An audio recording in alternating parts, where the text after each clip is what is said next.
সরকার খুবই যত্নশীলভাবে বাংলাদেশের সংস্কৃতিকে একটি গতিশীল ধারায় ফিরিয়ে আনতে কাজ করে যাচ্ছে বলে জানিয়েছেন সংস্কৃতি প্রতিমন্ত্রী আলী নেওয়াজ মাহমুদ খুয়ম। শুক্রবার রাতে রাজধানীর শিল্পকলা একাডেমির চিত্রশালা মিলনায়তনে media journalist forum of Bangladesh মেজাফের ২১তম প্রতিষ্ঠা বার্ষিকী উপলক্ষে মেজাফ স্টার অ্যাওয়ার্ড ২০২৬ অনুষ্ঠানে একথা বলেন তিনি।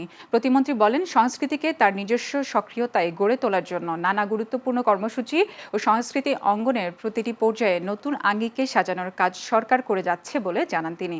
বিশেষ অতিথি হিসেবে উপস্থিত ছিলেন শিল্পকলা একাডেমির মহাপরিচালক রেজা উদ্দিন স্টালিন, বিশিষ্ট ব্যবসায়ী ও সমাজসেবক জিএম মামুন সহ অন্যান্যরা।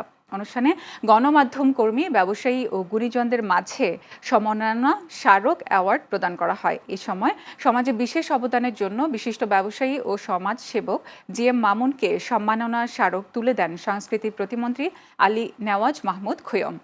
আমাদের সরকার প্রত্যেকটা ব্যাপারে নানা ধরনের কর্মসূচি নিয়েছে, সেগুলো আপনারা জানেন।